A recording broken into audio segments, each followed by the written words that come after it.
IPN लोकमतच्या या विशेष कार्यक्रमाचं स्वागत। मी सध्या आहे परळीमध्ये। आपल्याला माहिती आहे परळी म्हणजे महाराष्ट्राचं राजकारणाचं बिहार। परळीमध्ये आपल्याला माहित आहे मुंडे वर्सेस मुंडे, पंकजा विरुद्ध धनंजय मुंडे अशा पद्धतीच्या लढती असतात आणि या परळी नगरपालिकामध्येही धनंजय मुंडे वर्सेस पंकजा मुंडे यांचा लढा आहे। या दोघांचा लढा आहे म्हणजे इतर पक्ष या ठिकाणी नाहीत का, तर असं नाही। या दोघांची तर प्रमुख लढतच आहेच आहे, मात्र इतर छोटे मोठे संघटना असतील किंवा आघाड्या असतील याही या ठिकाणी आपला नशीब आजमावत आहेत। आज काँग्रेस पक्ष आहे, सगळ्या गोष्टी आपण बघू शकतो काँग्रेसचाही आहे। एकंदरीतच या ठिकाणी सर्व पक्षाचे या ठिकाणी प्रतिनिधी, सगळ्या पक्षाचे प्रतिनिधी या ठिकाणी आलेले आहेत। सगळ्यांकडे येईल मी, थोडं शांतता राखा। सगळे पक्ष आहेत, आपण बघू शकतो या ठिकाणी सर्व पक्षीय या ठिकाणी उमेदवार आहेत, त्यांच्या पक्षाच्या वतीनं प्रतिनिधी आहेत। काँग्रेसचेही आहेत या ठिकाणी, काँग्रेसचे आहेत आणि राष्ट्रवादीचे या ठिकाणी आहेत, अपक्षवादी आहेत, इतर सगळ्या गोष्टी या ठिकाणी आहेत। आपण बघू शकतो या ठिकाणी घोषणाबाजी सुरू केलेली आहे लोकांनी। एकंदरीतच परळी हे डोक्याने गरम राजकारण करणाऱ्यापैकी आपण बघू शकतो या ठिकाणी। आपण नेमकं लोकांचं काय म्हणणं आहे, सगळ्या पक्षांचं काय म्हणणं या ठिकाणी आहे। दादा मला एक सांगा, आपल्या सोबत आहेत जुगलकिशोर लोहिया BJPचे, काय मुद्दे असणार? मुद्दा प्रथमतः आहे तो विकासाचा आणि दुसरा आहे परळी निर्भय होण्याचा। विकासाचा मुद्दा असा आहे की आमच्याकडे जवळपास 35 कोटी रुपये खर्च म्हणजे सरकारने गव्हर्नमेंटने दिल्यानंतरही जी 2014 मे मध्ये पाणी पुरवण्याची योजना पूर्ण व्हायला पाहिजे होती ती अद्याप झालेली नाही आहे। त्याच्यानंतर जवळपास ती आज लोकांना दुष्काळामध्ये तिची फार मोठी झळ बसलेली आहे। हे काम पूर्णत्वाकडे नेऊ आम्ही आणि त्यामुळे लोकांना 24/7 असं म्हणजे रोज 24 तास पाणी त्यांना मिळालं पाहिजे अशा प्रकारची व्यवस्था आम्ही भारतीय जनता पार्टी आणि आमची पूर्ण युती रिपाई आणि शिवसेनेबरोबर जी आमची युती आहे महायुती, त्या युतीतर्फे त्या ठिकाणी केलं जाईल। काय प्रमुख मुद्दे असणार? प्रमुख मुद्दे काय नाही, प्रथमतः तर आपल्या ज्या मूलभूत सुविधा आहेत त्या आपल्याला द्यायच्या आहेत। आमच्याकडं स्वच्छतेचं इतकं म्हणजे वाप होऊन बसलेला आहे की परळीमध्ये 1 लाख संख्या असताना जवळपास 100 डेंगू आहेत परळीचे पेशंट सापडलेले आहेत आणि तेच मुंबईमध्ये 1 कोटीपेक्षा जनता जास्त असताना सुद्धा त्या ठिकाणी फक्त 56 आहेत। म्हणजे स्वच्छता किती होते आणि जवळपास 8.5 कोटी रुपये 5 वर्षात त्यांनी स्वच्छतेचे उचलून घेतलेले आहेत। म्हणजे मूलभूत सुविधाच अद्याप दिलेल्या नाहीत। जे शौचालयासाठी निर्मल भारत योजना जी आहे, पुन्हा पंतप्रधान आवास योजना आहे, याचा कुठलाही आम्ही परळीमध्ये कुठल्याही या नगरपालिकेनं तो मुद्दा घेतलेला नाही आहे। नाहीतर लोकांना या ठिकाणी एक पक्की घरं देण्याचं जे ते म्हणजे 100% अनुदान आहे, अशा प्रकारच्या योजना आम्ही वापरणार आहोत। परळीसाठी एक पॅरलल ब्रिजचा आहे, गार्डनची आज आपल्याला अवस्था फार वाईट झालेली आहे, ते गार्डन या ठिकाणी चांगलं केलं जाईल। परळीमध्ये जे आता रस्ते झालेले आहेत त्या नाल्यावरती आणि रस्ते खाली झालेले आहेत, त्याच्यासाठी सुद्धा आम्ही काही ना काहीतरी चांगला त्या ठिकाणी सोल्युशन काढू। अशा प्रकारच्या जी आता वीज आहे ती वीज सुद्धा जवळपास 6 महिने आमच्या परळीमध्ये विद्युत बंद होती। तर लोकांना मेन म्हणजे स्वच्छता पाहिजे, पाणी पाहिजे आणि विद्युत पाहिजे आणि त्यांचे जे काही छोटे मोठे NOCचे काम आहेत ते वेळेवर पाहिजेत। मूलभूत या अगोदर सुविधा देऊ, हे सगळे आश्वासन आहेत तुमचे। आता आपण बघितलं भाजपची भूमिका पंकजा मुंडेच्या वतीने या ठिकाणी बोललेले आहेत, राष्ट्रवादी या ठिकाणी प्रमुख ज्यांच्या हातामध्ये ही सत्ता आहे। दादा मला एक सांगा, काय म्हणाल शांततेने? हा गोंधळ मांडून काय हाती लागणार नाही, तर तुम्ही काय म्हणाल ज्या पद्धतीने भाजपाने शांतपणे मुंडे? आमच्याकडे राष्ट्रवादी काँग्रेस पक्षाचे नामदार धनंजय मुंडे साहेबांच्या माध्यमातून सत्ता असताना आम्ही 5 वर्षात मूलभूत समस्या नागरिकांना देण्याकरता कुठेही कमी पडलो नाहीत। आमचा दृष्टिक्षेप हा विकासाकडेच परिसर घेऊन जाण्याचा असल्यामुळं आम्ही मागील 5 वर्षामध्ये नगरोत्थानच्या योजनेतून जेही रोड नाल्याचे प्रश्न असतील ते परळीकरांचे सोडविलेले आहेत। पाणी पुरवठ्याची जी योजना 36 कोटी रुपयांची आहे ती प्रगतीपथावर नेण्याचा आमचा प्रयत्न आहे।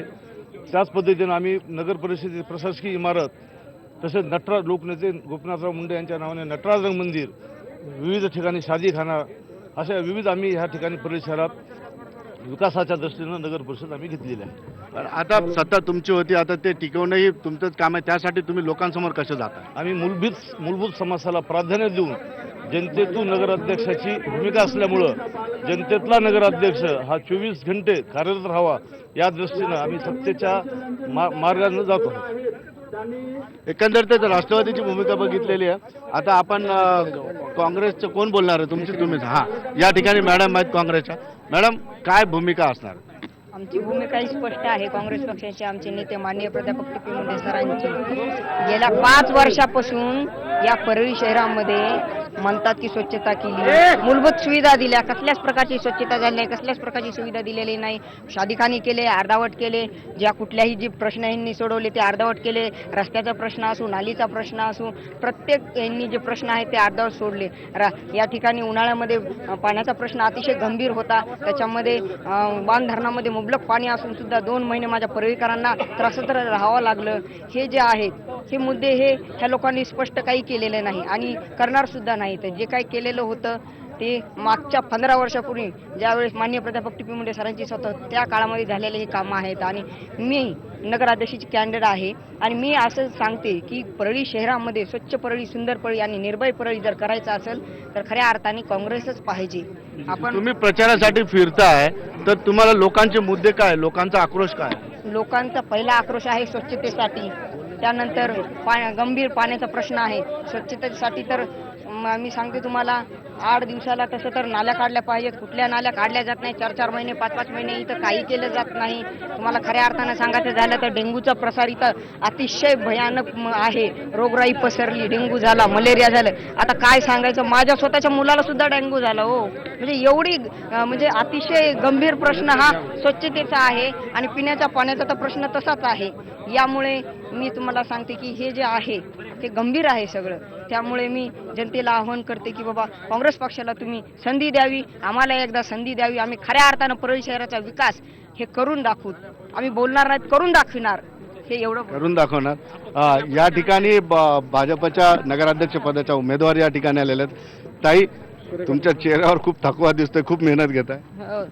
मेहनत म्हणजे मी परळीच्या जनतेसाठी मेहनत घेत आहे. परळीची जनता सुखी आणि समृद्धी व्हावी. परळीच्या जनतेला आतापर्यंत कुठलं सुख मिळालेलं नाही आणि ते सुख मिळण्यासाठी मी अहोरात्र झटणार आणि सुख मिळवून देणार. त्याच्यामुळे माझ्या चेहऱ्यावर तुम्हाला थकवा वाटत असेल, पण जनतेसाठी माझं मी रक्त ओतायला सुद्धा तयार आहे की जेणेकरून आमची जनता सुखी व्हावी. हा आमचा प्रयत्न आहे. बरं, तुम्ही लोकांमध्ये जाताय ना, तर लोकांच्या काय मागण्या आहेत? खूप छोट्या छोट्या मागण्या असतात लोकांच्या. नाही, लोकांच्या मागण्या म्हणजे पाणी असून लोकांना पाणी मिळालेलं नाही, रस्ते चांगले नाही, चालता चालता ठेचा लागतात, नाल्या आहेत, नाल्या गच्च पाण्याने भरलेल्या आहेत, लाईटचे खांब आहेत पण लाईटच्या खांबावर दिवे नाहीत, असा परळीमध्ये अंधकार आहे. एकंदरीतच तो अंधकार दूर करायचा तुम्ही प्रयत्न. अगदी तो अंधकार दूर करण्याचा प्रयत्न आम्ही अहोरात्र करत आहोत. एकंदरीतच आपण बघू शकतो या ठिकाणी काँग्रेसची भूमिका झाली, राष्ट्रवादीची झाली, भाजपची झाली. या ठिकाणी जे आहेत आणखी एक अपक्ष उमेदवारही या ठिकाणी बरेच आहेत आणि त्यांचाही आवाज या ठिकाणी कुठेतरी दबला जाण्याची शक्यता आहे. पण तुम्ही मांडा आपली भूमिका. आम्ही या ठिकाणी परळी वैजनाथ जनविकास महाआघाडी निर्माण केली आहे. आमच्यासोबत भारिप बहुजन महासंघ, स्वतंत्र रिपब्लिकन पार्टी, स्वतंत्र सेना, शिवसंग्राम आणि या ठिकाणी आम्ही एक मोठी महाआघाडी तयार केली. माझ्या सुविध पत्नी या ठिकाणी नगराध्यक्षाच्या उमेदवार आहेत आणि या गावामध्ये दोन्ही वेळेस 5-5 वर्ष काँग्रेस, राष्ट्रवादी आणि भाजपची सत्ता होती. परळीत काहीही काम झालेलं नाही.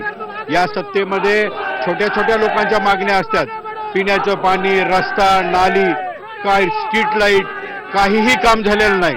आणि हे लोक, माझं काय म्हणणं आहे की कुणी जर म्हणत असेल मी रक्त देतो, तर लोकांना रक्ताची गरज नाही, स्वच्छ पाण्याची गरज आहे. आणि माझं असं म्हणणं आहे की माणसांनी थकून जाण्यापेक्षा लोकांची कामं उत्साहाने केली पाहिजे. आणि आपल्याला जो उत्साह कायम ठेवायचा असेल, कामं जर केली असतील तर उत्साह येतो, अन्यथा आपण थकून जाऊ अशी परिस्थिती या सर्व लोकांची आहे. आणि या 30 वर्षामध्ये परळीमध्ये कुणीही कसलंही लक्ष देण्यासारखं काम केलं नाही.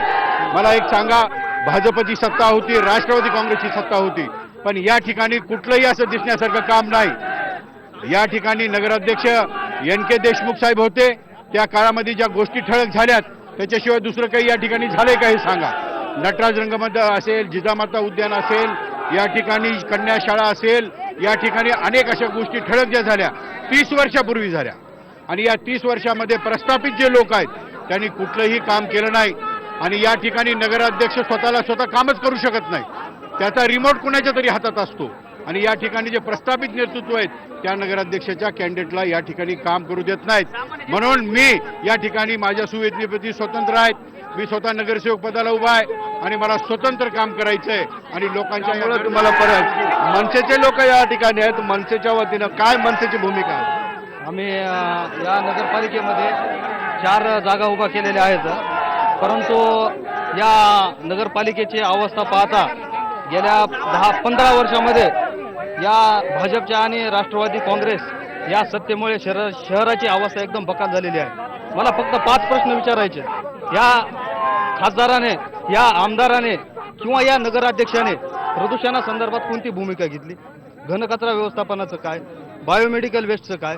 सरकारी दवाखाना 100 खाटाचा असताना तिथं साधं सोनोग्राफी नाही आहे, साधा तुम्हाला सिटी स्कॅन सेंटर नाही आहे, उपजिल्हा रुग्णालयाची तुमच्याजवळ इथं भूमिका असताना, उपजिल्हा रुग्णालय असताना साधा पेशंट आम्हाला अंबाजोगाईला पाठवला. रस्त्याची बकाल अवस्था आहे, गार्डनची अवस्था व्यवस्थित नाही, ओपन स्पेसचं काय, असे अनेक प्रश्न आहेत. सगळ्यात महत्त्वाचं प्रदूषण. ज्या 10 वर्षापासून प्रदूषणाची सीमा ही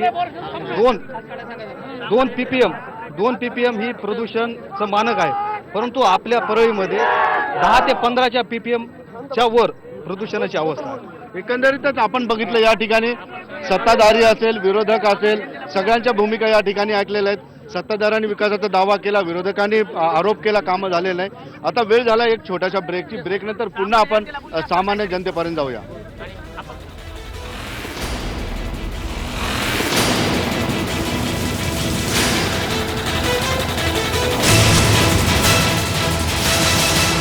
आपण बघितलं या ठिकाणी ब्रेकच्या आधी कशा पद्धतीने सर्व राजकीय पक्षांच्या या ठिकाणी भूमिका मांडल्या गेल्या. परळीचं राजकारण तसं गरम राजकारण, गरम डोक्याचं राजकारण म्हणून ओळखलं जातं. आपण बघितलं सुरुवातीला या ठिकाणी थोडा गोंधळ झाला, मात्र आता सगळं कार्यकर्त्यांनी सहकार्याची भूमिका घेतलेली आहे. कारण या गोंधळामध्ये सर्वसामान्य परळीकरांची काय मागणी आहे, त्यांचा काय आक्रोश आहे हा जनतेसमोर जाणार नाही. त्यामुळे सगळ्यांनी शांततेत बोला, मी सगळ्यांपर्यंत येतो. या ठिकाणी लोकांचं म्हणणं असं आहे की फक्त 2च मुंडे या ठिकाणी नाहीत, तर आणखी 3 मुंडे या ठिकाणी आहेत. अख्खं परळी मुंडेंचं हे आम्ही मान्य करतो. फक्त आता जे आहे शांततेत सर्वांनी बोलावं, सगळ्यांना वेळ दिला जाईल. 1 तासाचा शो आहे. ज्या पद्धतीनं आपण राष्ट्रवादी काँग्रेस, मनसे असेल किंवा इतर सर्व पक्षाची भूमिका मांडलेल्या आहेत, त्यांचे उमेदवार या ठिकाणी आहेत, अपक्ष या ठिकाणी आहेत आणि या ठिकाणी जनक्रांतीची भूमिका मांडण्यासाठी मित्र आहेत माझे. काय म्हणणं आहे? जनक्रांती सेनेच्या माध्यमातून ज्या पद्धतीने या परळीवासियांच्या सर्वांगीण विकासासाठी जनक्रांती सेना ही यावेळी मैदानात उतरलेली आहे. आम्ही वारंवार आदरणीय मुंडे साहेबांच्या नेतृत्वाला पाठिंबा दिलेला होता, पण साहेब गेल्याच्या नंतर जो मराठवाड्याच्या विकासातला अनुशेष वारंवार आपल्याला दिसून येतोय आणि जी पाणी हे जीवन आहे असं आपल्याला सांगितलेलं आहे. वॉटर इज लाईफ असं आपण विज्ञानामध्ये म्हणतो, पण आज समस्त परळीवासियांना 40 कोटीची जी पाण्याची योजना आहे ती फक्त कागदोपत्री झालेली आहे. 10 वर्षापासून ही योजना तयार झालेली असून शहर परळीवासियांना पाण्यापासून वंचित राहावं लागत आहे. शौचालयाच्या त्याच पद्धतीनं प्रश्न फार मोठ्या प्रमाणावर आहे. एज्युकेशनही बोंगाळलेलं आहे. फक्त राजकीय पार्श्वभूमीवर आपण काहीतरी नेत्याच्या पाठीमागं जय हो म्हणायचं आणि आज आमची जी समस्त युवक पिढी आहे तर ही कुठेतरी शिक्षणापासून वंचित होते. सर, मला स्थानिक मुद्द्यांवर बोला. यस, स्थानिक मुद्दा जो आहे तर आज जो विकासाचा अनुशेष या ठिकाणी आहे, काल आपले आदरणीय मुख्यमंत्री या परळीमध्ये आले. खरंच आज परळी परिषद जी आहे तर ही प्रगतीपथावर आहे असं म्हणावं लागेल, कारण स्वतः मुख्यमंत्र्यांना इथे यावं लागलं आणि त्यांनी आश्वासन केलं की आम्ही परळीला देशात स्मार्ट सिटी करू. हे विसरून गेलेले आहेत की औरंगाबाद सारखं मराठवाड्याची राजधानी असलेलं शहर हे स्मार्ट सिटीमध्ये आणू शकलं नाहीत.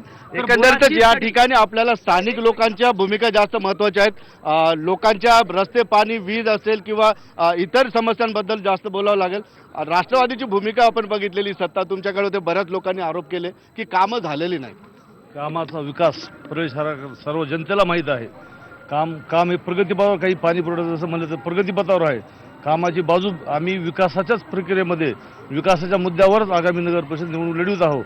आता नगर परिषद निवडणूक असल्यामुळं विरोधक असं म्हणणारच कामं झाले नाहीत, पण आमचा ठाम विश्वास आहे की जनता राष्ट्रवादी काँग्रेसच्याच पाठीमागं आहे. पण काय प्रमुख लोकांचे जे आरोप आहेत त्याच्यातली काय काय कामं झाली? जे आरोप जे असतील, समजा कोणतेही काम प्रगतीपथावर आहे. समजा पाणी पुरवठ्याचं म्हणलं तर काम आता 2 महिन्यात 24 घंटे 24 तास सर्वांना पाणी मिळण्याची सुविधा उपलब्ध होणार आहे. नगरोत्थानाचे काम पूर्ण झालेले आहेत. या ठिकाणी वाचनालयाचं काम सध्यासुद्धा प्रगतीपथावर आहे.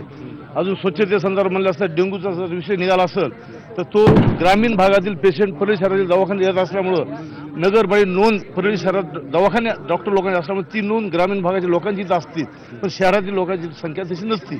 तर अनेक कामं प्रगतीपथावर आहेत. काँग्रेसकडे येतो मी, त्याआधी भाजपकडे जाऊन येतो.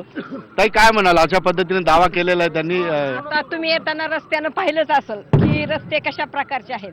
पाणी पुरवठा सुद्धा व्यवस्थित झालेला नाही आणि नाल्या उघड्या आहेत, त्याच्यामुळे त्याच्यात जंतू झालेले आहेत, आळ्या झालेल्या आहेत. त्याच्यामुळे बऱ्याच परळीतील लोकांना डेंग्यू झालेले आहेत, बरेच लोक आजारी आहेत. कुठली प्रगतीपथाची व्यवस्थित कामं झालेली नाहीत.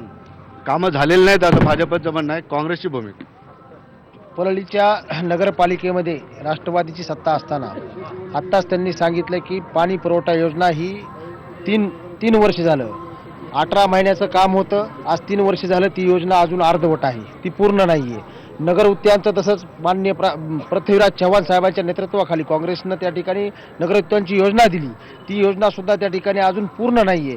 प्रत्येक काम जे आलेलं आहे ते अर्धवट आहे. विकासाच्या बाबतीमध्ये कोणतीही विकासाची योजना या ठिकाणी बरोबर राबवली गेलेली नाही आहे. स्वच्छतेच्या बाबतीत तसंच आहे. 13 लाख रुपये महिन्याला बिल उचललं, परंतु स्वच्छता झाली नाही आहे. महिना त्या ठिकाणी नाली काढायला लोक येत नाहीत, काढली तर 15 दिवस उचलली जात नाही आहे, फवारणी होत नाही आहे. त्यामुळे अनेक परळीतील जनतेला डेंग्यू झाला आणि काही लोक त्या ठिकाणी त्यांना मृत्युमुखी पडावं लागलं. काँग्रेसचं काय अजेंडा हे समजतं? काँग्रेसचं या ठिकाणी नागरिक सुविधा या ठिकाणी सगळ्यांना मिळाली पाहिजे, पाणी मिळालं पाहिजे, लाईट मिळाली पाहिजे, स्वच्छता झाली पाहिजे. म्हणून ही या ठिकाणी नागरिक सुविधा सर्वांना मिळाल्या पाहिजेत. म्हणून आम्ही काँग्रेस पक्षाच्या वतीनं प्राध्यापक टी.पी. मुंडे सरांच्या नेतृत्वाखाली या ठिकाणी आम्ही निवडणूक लढत आहोत. 2 वेळेस प्राध्यापक टी.पी. मुंडे सरांच्या नेतृत्वाखाली परळी नगरपालिका निवडणूक जिंकलेली आहे आणि या ठिकाणी आम्हाला ठाम विश्वास आहे की काँग्रेसच्या पाठीशी या ठिकाणी इथले मतदार राहतील. कारण जनतेच्या हितासाठी, जनतेच्या प्रश्नासाठी एकमेव प्राध्यापक टी.पी. मुंडे काँग्रेसचे या ठिकाणी रस्त्यावर येतात आणि भाजप असेल, राष्ट्रवादी असेल, दोघे बहीण भाऊ मिळून खाऊ सगळी परळी, अशी परिस्थिती या ठिकाणी झालेली आहे. 25-30 वर्ष झालं हे खासदार हेच, आमदार हेच, नगराध्यक्ष तेच, परंतु परळीचा जर तुम्ही सर्व जर वार्डांनी फिरलात तर तुमच्या परिस्थिती लक्षात येईल. काय आता बदल हवाय, आता बदलच हवाय परळीला. त्याच्यामुळे निश्चितपणे काँग्रेसच्या पाठीशी या ठिकाणी जनता उभा राहील. तर बदल या ठिकाणी आहे. आणखी या ठिकाणी एक अपक्ष उमेदवार आहे, त्यांची खूप तळमळ चाललेली बोलण्याची. बोला आता. 14 मधून अपक्ष उमेदवार म्हणून उभा आहे. मला तर परळीसाठी अगोदर पहिल्या सुरू जर म्हणायचं झालं तर परळी जिल्हा अगोदर झाला पाहिजेत. खूप वर्षापासून अंबेजोगाई पण झालं नाही आणि परळी पण झालं नाही. तर बीडला आम्हाला 100 किलोमीटर लांब जावं लागतं आणि कोणत्या जिल्ह्याचे जर काम असेल तर तिथे जाऊन इथे येऊस्तोवर 1 दिवस जातो. आणि हे झालं प्रशासकीय, पण मला एक सांगा, स्थानिक नगरपालिकेच्या ह्याच्यात काय समस्या आहे? नगरपालिकेच्या ह्याच्यात सर्व जे सांगते ते सांगतातच की रोड बरोबर नाहीत, नाल्या बरोबर नाहीत. हे पक्ष सांगते, ते पक्ष सांगते, पण हे पक्ष 5 वर्ष येतात, ते पक्ष 5 वर्ष येतात, पण कुणीच दोन्ही पण काहीच करत नाहीत. तर त्यामुळं ह्यावेळेस बरं, अपक्ष आहेत, तुम्ही काय करणार? आता मी जर आलो तर मी 24 दिवसात जसं नायक पिक्चरमध्ये जे अनिल कपूरनं करून दाखवलं ते मी 24 दिवसात सर्वच कामं करून दाखवणार जनतेचे, हे मी आता सगळ्यासमोर आश्वासन देतो. फिल्मी स्वप्न दाखवलेलं आहे आणि नायक या पिक्चरच्या हिरोप्रमाणे 24 तासात सगळं सेटल करून टाकेल, सगळं ऑलबेल करून टाकेल. जनक्रांतीचे नवीन रिप्लेस झालेले नेते तुम्ही आधी बोललेला आहे. दादा काय बोला? मीच बोलेल. तुम्ही येस, बोलाचाच भात आणि बोलाचीच कडी, खाऊन कोण तृप्त झाले म्हटल्यासारखं फक्त आश्वासनांचा बडीमार परळीवासियांवर झालेला आहे. खऱ्या अर्थानं जर बघितलं, डेंग्यूसारखा गहन आजार या परळी शहरामध्ये आहे.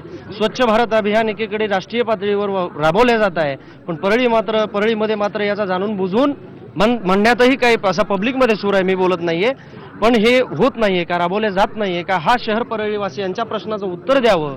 दुसरी महत्त्वाची गोष्ट म्हणजे अशी आहे की आम्ही निवडून आल्यानंतर किंवा नगरपालिका आमच्या ताब्यात आल्यानंतरच आम्ही विकास करू, हा जो यांचा बडेमार आहे. 2.5 वर्ष झालं, आज 3 वर्ष झाले केंद्रामध्ये सरकार आहे, 2.5 वर्षापासून राज्यामध्ये सरकार आहे. तर या शहराचा विकास कुठल्या बेसवर झाला? नगरपालिका ताब्यात दिली तरच आम्ही विकास करू जर अशी अट असेल तर तेही पक्षश्रेष्ठींनी किंवा यांच्या उमेदवारांनी हेही डिक्लेअर करावं. महत्त्वाचं म्हणजे पाण्याचा प्रश्नही यांनी सोडवावा. त्याच पद्धतीनं शहरामध्ये जो काही धुळीचा हा संचार चाललेला आहे, जे 2-3 या ठिकाणी प्रदूषणाचा विषय या ठिकाणी आहे. एक मिनिट थांबव. एक महत्वाचा मुद्दा या ठिकाणी मांडलेला आहे की बहीण भाऊ मिळून खाऊ. या गोष्टीवर आपण सर्वसामान्यांची प्रतिक्रिया घेऊ. दुसरा महत्त्वाचा मुद्दा असा आहे की परळीची निवडणूक म्हणजे धनंजय मुंडे वर्सेस पंकजा मुंडे असा वाद निर्माण होतो आणि ते दोघं एकमेकांबद्दल जे बोलतात तेच प्रसिद्धीत येतं. खालच्या तळागाळातील सामान्य नागरिकांच्या समस्या येत नाहीत. एकंदरीतच याविषयी आपण काही जाणून घेऊया. मला एक सांगा, धनंजय मुंडे, पंकजा मुंडे यांचा ज्यावेळेस राजकीय संघर्ष होतो, जे परळीच्या समस्या त्या मागच पडतात, त्या पुढे येत नाहीत. खरं आहे, परळीच्या समस्या ह्या मागच पडल्या जातात.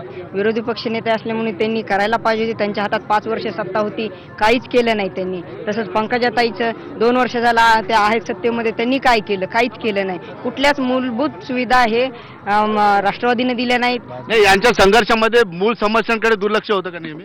हो, नेहमीच होते सर. म्हणजे काय समस्या ते आवाजच वर येत नाही, बिलकुल नाही. 5 वर्षात फक्त ह्या टायमाला येते ते, आणि त्याच्यानंतर कधी दिसत नाहीत आम्हाला. फक्त तुम्हाला काय वाटतं, या बहीण भावाचा संघर्ष ज्यावेळेस होतो, सर्वसामान्य लोकांच्या समस्यांकडे दुर्लक्ष होतं? हे जनतेला फसवण्याचं काम आहे ह्या दोघांचं. तुम्ही बघा, तुम्ही भीमवाडीतलं बुद्ध विहार हे अर्धवट पडलं या, आणि काम पूर्ण नाही होत. तुम्ही काय म्हणाल, या दोन भावांच्या संघर्षामध्ये, बहीण भावाच्या ज्या खऱ्या समस्या आहेत नागरिकांच्या, त्या दूरच असतात नेहमी? मला असं वाटतंय की दोघांनी मिळून जर परळीच्या विकासासाठी जर एखादा कार्यक्रम, जसं की पंकजाताईंकडे महिला बालविकासाचं हे आहे, तर महिलांच्या रोजगारासाठी जर एखादा लिज्जत पापडसारखा प्रकल्प ताईंनी जसं मागं आश्वासन दिलं होतं तसं जर आणला तर दोघांच्या बऱ्यापैकी समस्या सुटतील. तुम्ही काय हेलिकॉप्टर मध्ये फिरतात, ह्याच्याशिवाय काही नाही. आणि इथं आमचा पळीचा समाज काम होतो, बाबा आपले मोठे लोक झालेत हेलिकॉप्टर मध्ये फिरत, आणि जनतेला काही नाही, कोपराला गुळ लावतेत, आणि सगळी जनता ह्याच्यावर आहे, बाकी जनतेला देणं घेणं नाही. या सर्वच भूमिका आहे. आता आपण धनंजय मुंडेंच्या बद्दल यांच्याकडून जाणून घेऊ. मला एक सांगा, दोघांच्या बहीण भावाचा जो राजकीय संघर्ष होतो त्याच्यामध्ये मूळ समस्यांकडे दुर्लक्ष होतं असं सर्वसामान्यांचा आरोप आहे. मूळ समस्यांकडे अजिबात दुर्लक्ष झालेलं नाहीये. राज्याचे विरोधी पक्षनेते सन्माननीय धनंजय मुंडे साहेबांच्या नेतृत्वाखाली परळी शहरांच्या जनतेची मूलभूत गरजांची पूर्तता केली गेलेली आहे आणि विकासाची वाटचाल चालू आहे. आता विरोधकांचा हा जो आरोप आहे तो बिनबुडाचा आहे. विशेष म्हणजे परळीकरांची जी अपेक्षा आहे की परळी मुंबई थेट रेल्वे सुरू व्हावी. केंद्रात बीजेपीचं सरकार आहे, राज्यात बीजेपीचं सरकार आहे. अनेक वर्षापासून मागणी असूनही ती रेल्वे थेट सुरू झालेली नाही. मला फक्त प्रश्न माझा असा आहे, तुम्ही बोला, पंकजा मुंडे आणि धनंजय मुंडे यांच्या संघर्षामध्ये जे मूळ समस्या असतात, मूळ लोकांचा आक्रोश आहे, तो दबला जातो. अध्यक्षाकडून जाणून माझं असं मत आहे की नगर परिषदेमध्ये 35 कोटी रुपये 14 कोटी रुपये पडून होते. 2.5 वर्षात ती योजना जी 14 मध्ये पूर्ण व्हायला पाहिजे ती अद्याप झाली नाही. आज तिचं स्टेटस असं आहे की ती 55% वर काम नाही. सर, माझा प्रश्न सरळ आहे. नाही, राजकीय माझा प्रश्न असा आहे की या दोघांच्या संघर्षामध्ये सर्वसामान्यांच्या लोकांच्या मागणीकडे दुर्लक्ष. मला असं म्हणायचं की पैसे जरी दिले तरी ते काम होत नाही ना. मग नंतर पैसे देऊन तरी काय उपयोग आहे? आणि जर त्या पैशाचा विनियोग चांगला होत असेल तर चांगली गोष्ट आहे, पण ते पैशाचा जर भ्रष्टाचारात उपयोग म्हणजे रूपांतर होत असेल तर उपयोग नाही. तुम्ही काय म्हणाल, दोघांच्या संघर्षामध्ये सामान्य मूळ समस्या तशाच राहतात? समस्याचा काही नाही. सामान्य ताईंचा येतं विकासासाठी सर्व काही प्रयत्न करण्यात आहे. ताई मंत्री झाल्यापासून भरपूर निधी ताईंनी परळी तालुका असेल, शहरासाठी असेल, भरपूर देण्याचा प्रयत्न केला आहे. इथून पुढेही देतील आणि स्मार्ट शहर बनवण्याचा ताईचा हे निर्धार आहे आणि ते 100% बनवल्याशिवाय राहणार नाही. एकंदरीतच या ठिकाणी हा अनुभव कायम राहिलेला येतो. मी ब्रेक नंतर येतो. हा अनुभव कायमच राहिलेला आहे की या दोघांचा ज्यावेळेस राजकीय संघर्ष सुरू होतो त्यावेळेस तळागाळातल्या ज्या समस्या आहेत त्यांच्याकडे दुर्लक्ष होतं, हे सत्य आहे. आता पुढील चर्चा आपण पुन्हा चालू ठेवूया. सामान्य लोकांपर्यंत मी जाईन. आता राजकीय प्रतिक्रिया आपण बघितल्या, मात्र त्यापूर्वी घेऊया एक छोटासा ब्रेक.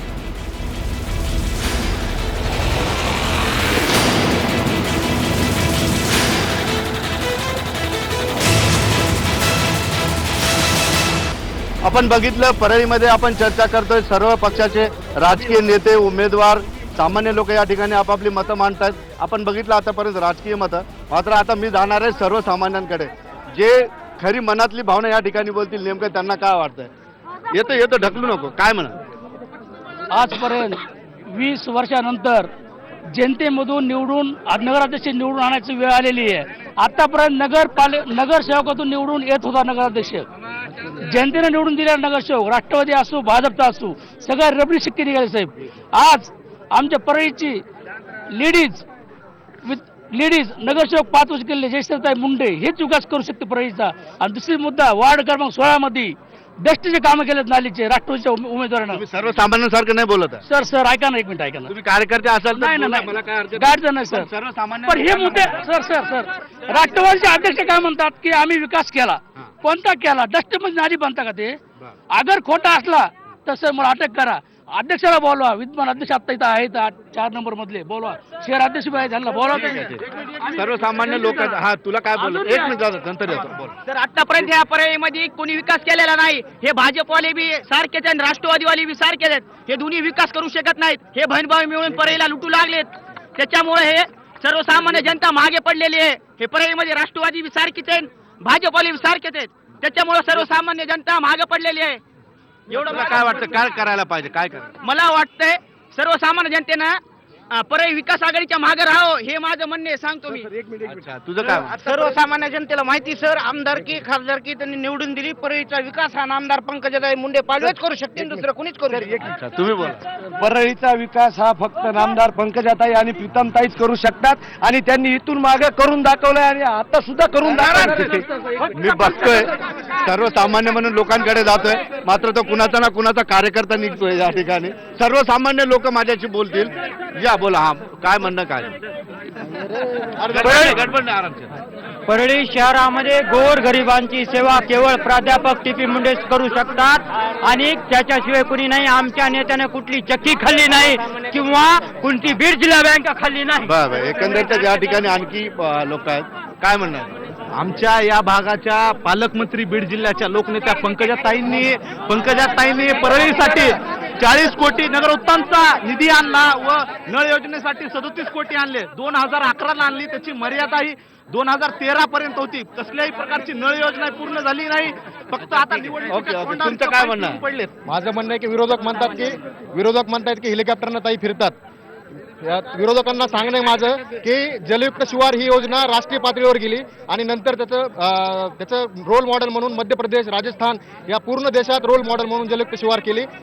परळीला फायदा सगळ्यांनाच फायदा त्याचा. सांगतो 2 मिनिटं ऐकून घ्या.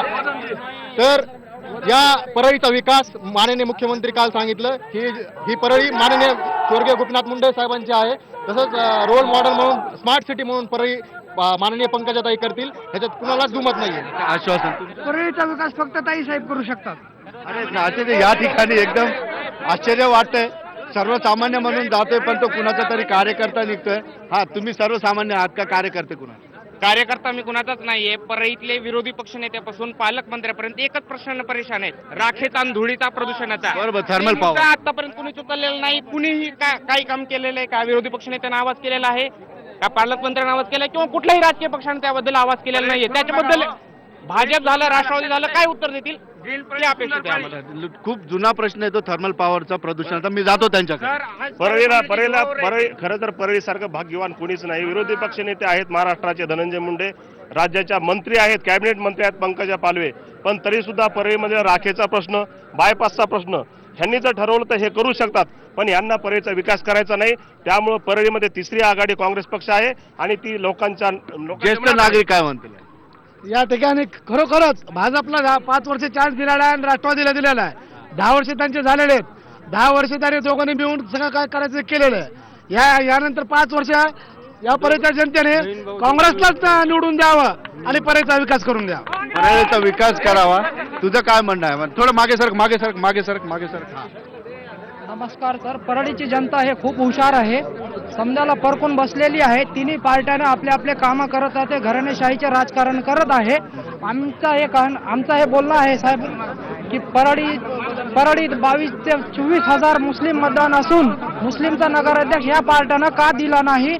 फक्त आमच्या समाजात मुस्लिम नगराध्यक्ष म्हणून जनक्रांतीचे सेनेचे बबनभाऊ गित्ते यांना दिलेला आहे. आमचा पाठिंबा बबनभाऊ गित्तेला मिळालेला आहे. आम्ही बबनभाऊ गित्तेला आलो, हे आमचं म्हणणं आहे.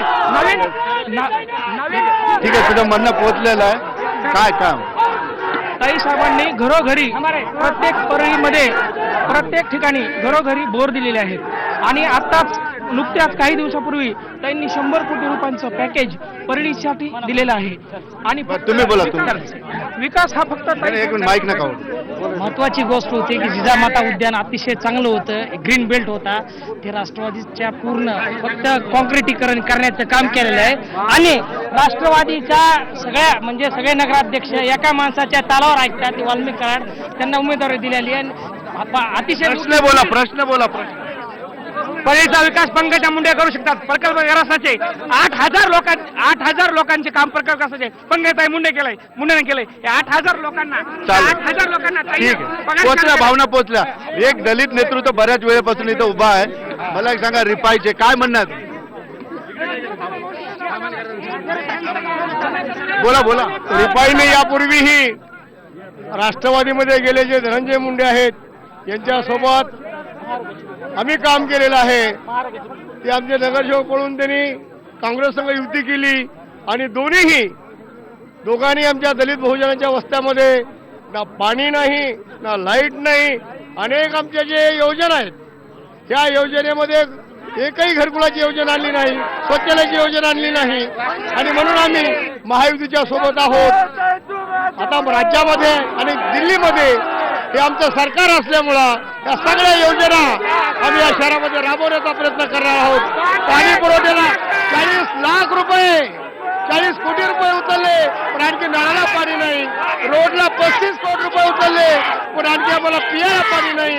आणि म्हणून मतदारांना मी विनंती करणार आहे, रिपाईच्या वतीनं धम्मानंद मुंडे की आपण महायुतीला निवडून द्यावं आणि विकासाचं पर्व या शहरामध्ये आणावं. काय म्हणाल? राष्ट्रवादी प्रदूषणाचा विषय जो आहे तो सुटलेला नाही गेल्या अनेक वर्षांपासून. प्रदूषणाच्या अनुषंगाने औष्णिक विद्युत केंद्रावर परळीची अर्थव्यवस्था अवलंबून आहे. औष्णिक विद्युत केंद्र चालू व्हावं पूर्ण क्षमतेनं अशी परळीकरांची मागणी, परंतु त्याच्याकडे सत्ताधारी दुर्लक्ष करत आहेत.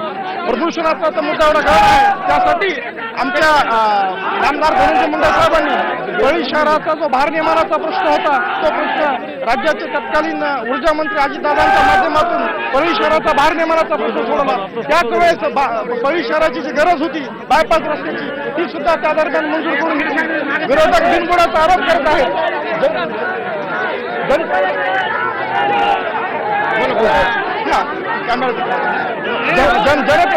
जनतेसाठी आपला माणूस कामाचा माणूस म्हणून धनंजय मुंडे साहेबांची ओळख आहे. आजही 24 तास ते जनतेच्या कार्यासाठी उपलब्ध असतात आणि त्यांच्यामुळेच आज परळीचा विकास आहे. येणाऱ्या 27 तारखेच्या निवडणुकीमध्ये जनता कुणाच्या पाठीशी? एकंदरीतच या ठिकाणी आपण बघितलेलं आहे. आता वेळ झाली, आम्ही ब्रेक आहे.